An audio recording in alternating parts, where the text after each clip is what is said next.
David Icke and the Saturn moon matrix, it's one of my favorite theories. Across the globe, all of humanity have a common theme of ultra-dimensional, extraterrestrial beings that created Earth, humanity, and all that we know.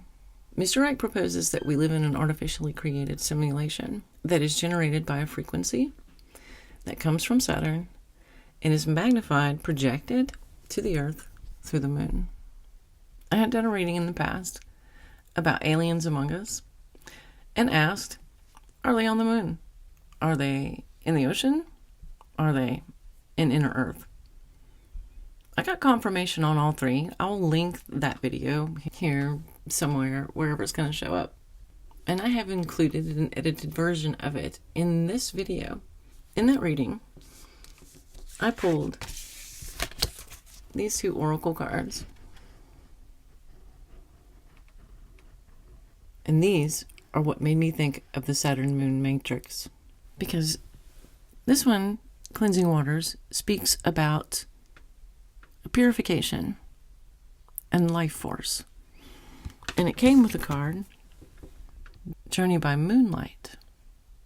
And the thing that struck me was this little cherub, the little cherub that's here, and how he has this little horn, and he's supposed to be playing a song, but it almost looks like it's a straw, as if this little cherub is drinking from the moon. And that made me wonder. So let's take a look. Is it the Saturn moon matrix that holds our reality together? If you're not familiar with David Icke and the Saturn moon matrix, I haven't included some of that information and also some of the historical information that we have about the moon from a science point of view. And then at the end of that, I'll go into the reading. If you're already familiar with David Icke and the Saturn moon matrix, just skip to this. See you there. So for the answer to the alien bases on the moon question and these extraterrestrials, we have an ace, which is a yes. And what I'm getting, that's a little bit creepy, right? But look at both of these cards, and the main focus on both of these cards, the first thing that I was drawn to were eyes looking, staring at you. Kind of creepy, even for my idea. But, what I'm getting here is that, now whether it's an alien base or, but their interaction with the moon has to do with watching from a safer place. Watching humans from a safer place. Let's clarify some of this. And this, again, is a Sacred Travelers deck. Let's got 3 out. Choosing Your Path, Cleansing Waters, and Journey by Moonlight. And again, we'll kind of just really look at these pictures. And then the third one is Cleansing Waters. Purification activates vibrant life force. What else? All is possible, and believe in magic. Interesting that we have the moon, and it's as if this little cherub is, almost like talking to the moon, playing a song for the moon. And then we have this cleansing waters, this purification, activation, vibrant life source. And I feel like I'm going further down the bunny hole of the Saturn moon matrix now. Oh my goodness. Now I'm going to have to do a reading on the moon specifically, because this is interesting. What does life force and singing this song to the moon and watching us from the moon? There's a lot more to that. A moon reading is coming then, absolutely. Interesting. The Saturn moon matrix is everywhere. It is all around us, even now in this very room. You can see it when you look out your window or you turn on your television. You can feel it when you go to work, when you go to church, when you pay your taxes. It is the world that has been pulled over your eyes to blind you from the truth. What truth? That you are a slave, Neil. Like everyone else, you were born into bondage, born into a prison that you cannot smell or taste or touch, a prison for your mind. Whole planet system. The moon is so big and so close, and there is no other example anywhere in the observable universe like this. Because it's so big and it has so many effects on the Earth, the moon is always fascinating. The fantastic areas here, but this is where the information has taken me very, very clearly. And the hardest thing to see is what is in front of your eyes, as this man rightly said. So many mysteries about our nearest celestial neighbor. For example, what's inside the moon? What's on the far side of the moon? It's amazing that we've sent space probes to Saturn, Jupiter, Uranus, Neptune, even past Pluto. And yet there's so many things we don't know about the moon. Remember, physicists have said only this last few days, they may have evidence the universe is a computer simulation. Well, I say that it's a virtual reality, which has been hacked into, and that hack is the reality that we're experiencing, the fake reality. And that hack, I say, comes from Saturn. Because I'm saying that these rings are actually a massive broadcast transmission system, which is broadcasting a fake reality within the frequency range that we are decoding, and therefore we are picking up that fake reality. The word lunatic means the moon has made you mad. The word lunar is Latin, is Roman, essentially, for moon.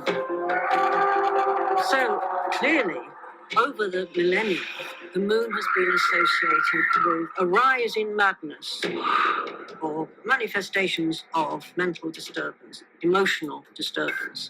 The Saturn moon matrix, as I call it, I say anyway, is generating a frequency band, a fake reality, which we are decoding to be what seems to be a real reality. And the genetic manipulation has tuned us into it and created this cycle of round and round the garden. Orbit of the moon creates churning inside the Earth. The moon churns the inside of the Earth by tidal forces, causing currents in the form of electricity, which creates the Earth's magnetic field. We depend upon a magnetic shield to protect us against solar flares from the sun. And we think that's where the moon comes in. If it wasn't for the presence of the moon, you go outside, you get a sunburn within just a matter of a few minutes. Matrix creates a firewall that holds us from seeing further into the energy field and holds us in this tiny frequency band we call visible light. What they've done is taken the universal energy field, the universal construct, and they have hacked into it, and they're feeding a fake reality to us from within that construct. It is on an energetic level feeding us the frequency field of what they represent. When all the genetic tinkering that the ancients talked about went on, the human form was being manipulated to be tuned in to receive and transmit within the frequency band of this Saturn broadcast, and pulling people from a heart state beyond the matrix into a emotional point of interaction. Can we survive without the moon? If the moon suddenly disappeared, I think not. The result on Earth would be catastrophic and very, very rapid. The tides would stop working, the Earth would start slowing down. As the Earth slows down, it can start wobbling on its axis. If it wobbles very far, This would melt the polar ice caps and sea levels would rise radically. The moon is sort of the Earth's bodyguard because the moon has protected us from asteroid impacts. And it's my view, as I've said before in previous books, that what the moon is doing, in its present use anyway, is taking this Saturn broadcast and acting as an amplifier to fire it at the Earth, so we get it in massively increased power and therefore effect. It's acting a bit like a dish transmitting information which we're picking up and decoding into a fake reality. I say the moon is a construct or a part construct. This is a book called Who Built the Moon by Christopher Knight and Alan Butler. It's absolutely brilliant in the way that it puts the case for the moon not being real in terms of a natural body. But interestingly, what they find in that book is the mathematics and geometry between the sun, the moon, and the earth are fantastic in terms of their synchronicity, and it does not apply in any way to the rest of the solar system. They say in the book, the authors, the maths involved in the earth, moon, sun system is nothing less than staggering, and that the moon has been put there with the accuracy of the proverbial Swiss watchmaker. So when viewed from the Earth, it's the size of the sun at an eclipse. The BBC did a program, Who Built, Do We Really Need the Moon? And it said the moon is now in a perfect position to sustain life on Earth and its effect on the Earth, but it's just a coincidence. I think not. And the authors say in that book, the moon is bigger than it should be, apparently older than it should be, much lighter in mass than it should be. It occupies an unlikely orbit and is so extraordinary that all existing explanations for its presence are fraught with difficulties, and none of them could be considered remotely watertight. That the structure of the moon is very different than the structure of the Earth. Some people thought that might mean the moon is hollow. The moon basically resonated, and to put it the way NASA put it, it rang like a bell, which doesn't really make any sense if the moon is solid. Now, this can only happen if there were vast empty spaces inside the moon, where these sound waves would be bouncing around for hours and hours afterwards. It was not a result they expected.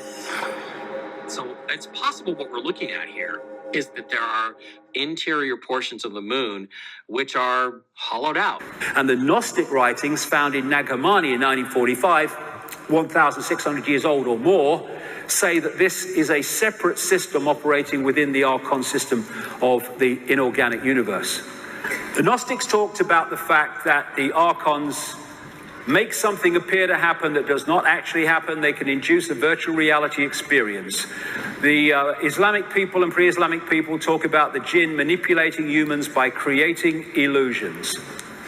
The Archons and the jinn, in exactly the same terms, but he calls them the flyers, but they're the same entities.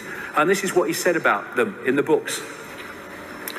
We have a predator that came from the depths of the cosmos and took over the rule of our lives. Human beings are its prisoners. The predator is our Lord and Master. It has rendered us docile, helpless. If we want to protest, it suppresses our protest. If we want to act independently, it demands we don't do so. Indeed, we are held prisoner. They took over us because we are food to them, energy. And they squeeze us mercilessly because we are their sustenance. Just as we rear chickens in coops, the predators rear us in human coops, human eros. Therefore, their food is always available to them. The Matrix is a computer-generated dream world built to keep us under control in order to change a human being into this. Think, Matter said for a moment, and tell me how you would explain the contradictions between the intelligence of man the engineer and the stupidity of his systems of belief, or the stupidity of his contradictory behavior. Sorcerers believe that the predators have given us our systems of beliefs, yes, our ideas of good and evil, our social mores. They are the ones who have set up our dreams of success or failure. They have given us covetousness, greed, and cowardice. It is the predator who makes us complacent, routinary, and egomaniacal, feeding the wolf. In order to keep us obedient and meek and weak, the predators have engaged themselves in a stupendous maneuver. Stupendous, of course, from the point of view of a fighting strategist, a horrendous maneuver from the point of those who suffer it. They gave us their mind. The predator's mind is baroque, contradictory, morose, filled with the fear of being discovered any minute now. They gave us their mind, and that, I suggest, is how they've done it. And they also, more than gave us our mind, they gave us their frequency via junk or non-coding DNA. Through the mind, which after all is their mind, the predators inject into the lives of human beings whatever is convenient for them, and they ensure in this manner a degree of security to act as a buffer against their fear. Sorcerers of ancient Mexico reasoned that man must have been a complete being at one point, with stupendous insights, feats of awareness that are mythological legends nowadays. Absolutely. I suggest that there are rings that we can see, but there are sound rings that we can't see that are coming out, across, and we're picking them up. They make something appear to happen that does not actually happen. They can induce a virtual reality experience. The Saturn matrix, as I call it, is a frequency band, which we are decoding as a fake reality. And I suggest, my view, we will find that the edge of that frequency band is what we call the speed of light. Representatives of the sound frequency coming off Saturn. For best and highest good. What is it that you can share with us? What is it that we should know about the moon and the relationship to our reality having been hacked? Has our reality been hacked?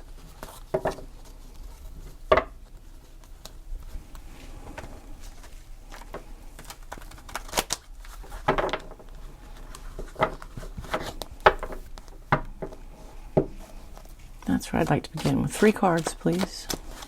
I'm going to pull those cards.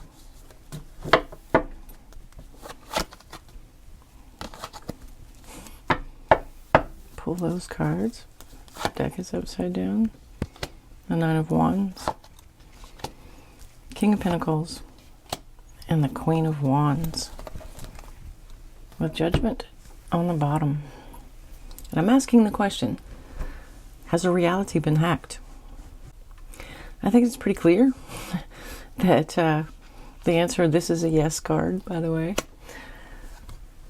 But the answer to that, when I'm asking specifically about the moon matrix and the relationship between him claiming that these beings are influencing humanity, that's pretty clear. The card of Judgment is about answering the call, rising to the occasion, making a decision and choice to do that. And this 9 of Wands, King of Pentacles, Queen of Wands, this is the execution of the plan.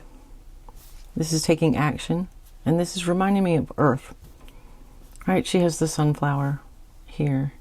And that's immediately what I was drawn to and what I thought of. And this is the plan happening. So is there an influence on our reality? A possible superimposition here? The answer is yes to that. So this superimposed reality, what is the purpose of this superimposition, this hacking? What is the purpose of that, please? If I could get some more information on that, please.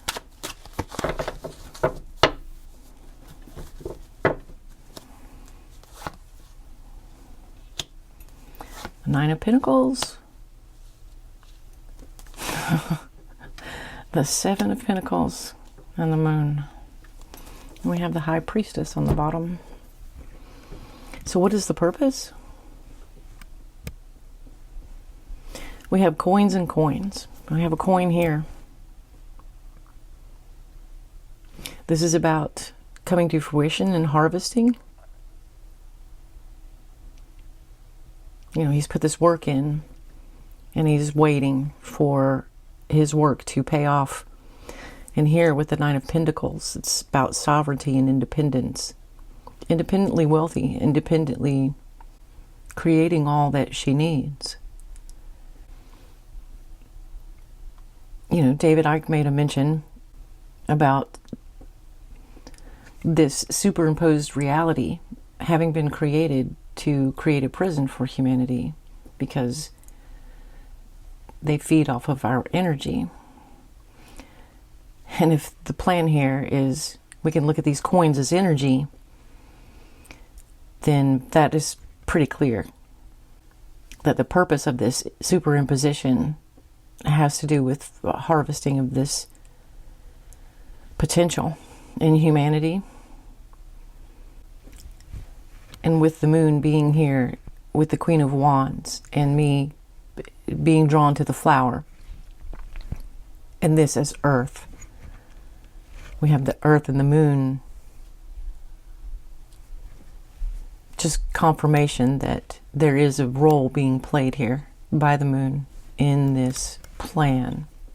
Which was the next question that I was going to ask. Does the moon play a part in this, creating this reality, this influence? So please, if I could have a couple cards here. Clarifying this, please. On the moon.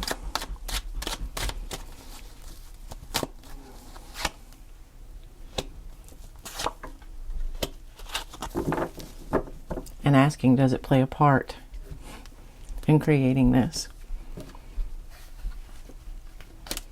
And the Seven of Cups is about smoke and mirrors. It's about illusions and making that happen. The Chariot moving that forward, which is bringing that into fruition. I think we have a confirmation that David Icke might be onto something here. But what's important now, I think, is that we need to take a look at, if this is the case, if we are living in a superimposed reality that is created to be a prison for our minds, then Spirit, what is it that you would advise for those of us listening? What is it that you would advise? Two of Cups, the Ace of Pentacles, and the Nine of Swords.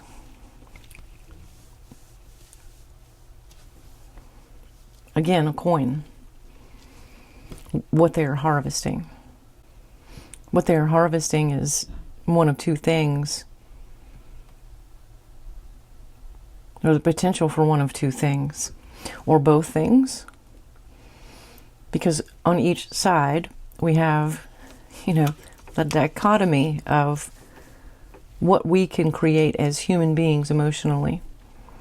We can have a lot of the fear, the anxiety, or we could have a lot of the love and the connection. Tell me more about this, please. This Ace of Pentacles here, this dichotomy. What more advice here, please?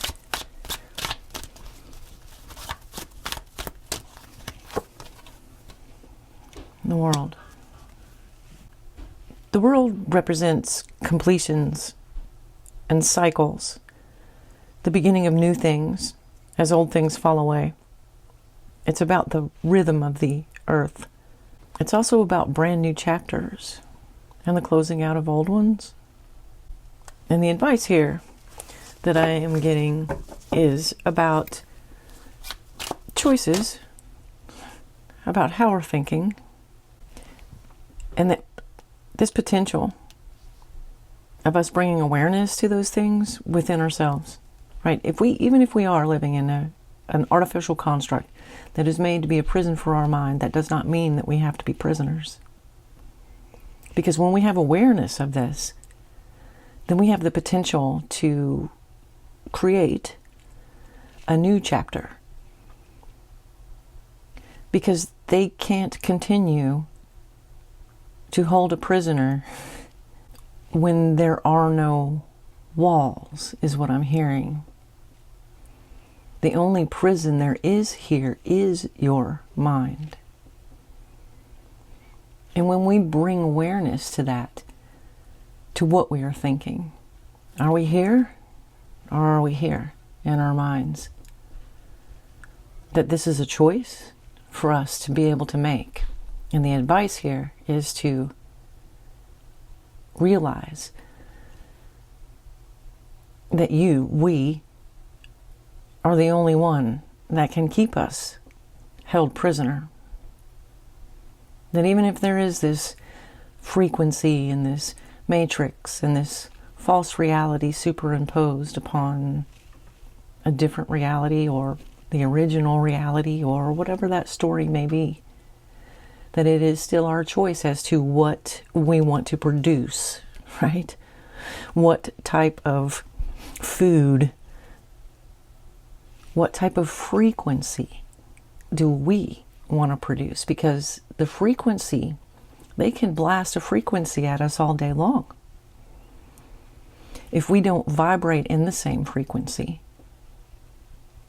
then there is no potential for them to have that food. If they need this negative frequency, say, to survive, well, what happens when you don't give it to them?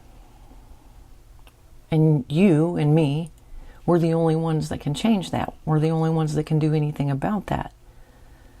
Because it's our mind and our thoughts, our frequency, that we are in control of. That is the point here. That we have the power to choose between how we want to vibrate ourselves. And bringing awareness to that brings this new chapter. I mean, if it's this evilness, this darkness, these fears, this terrible weight that they associate with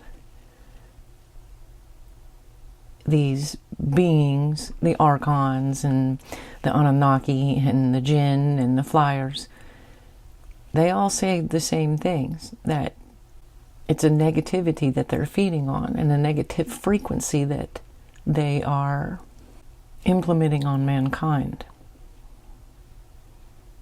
But again, if they don't have any food, they what? Starve? Go away? What happens? What is the outcome? What is the outcome? Then please, Spirit, if we follow this advice, if we choose our frequency, what is the outcome for this artificial reality? It came upside down. I'm going to look. Let's take a look this way. What is the outcome? A brand new day and a celebration for humanity. Boundaries, right? Higher ground. Line over here on this connected. Two of Cups. Heartfelt connections. Brand new chapter for humanity.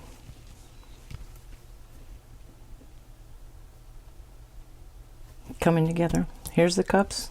And we're bringing all of our cups together in a celebration. Takes some work. Well, that's a beautiful message there.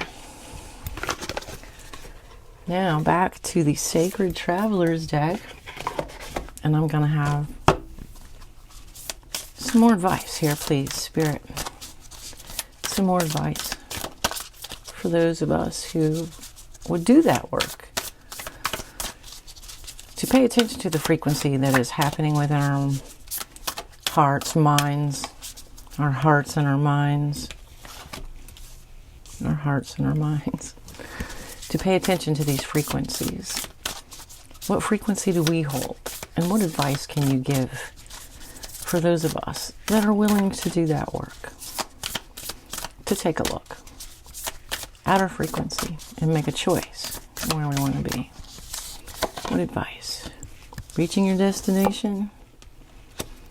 Taking shelters? The answers are within.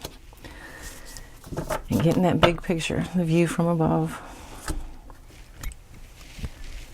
Expanding the horizons. Getting to where we need to be. Most importantly, it's all right there. The kingdom is within you.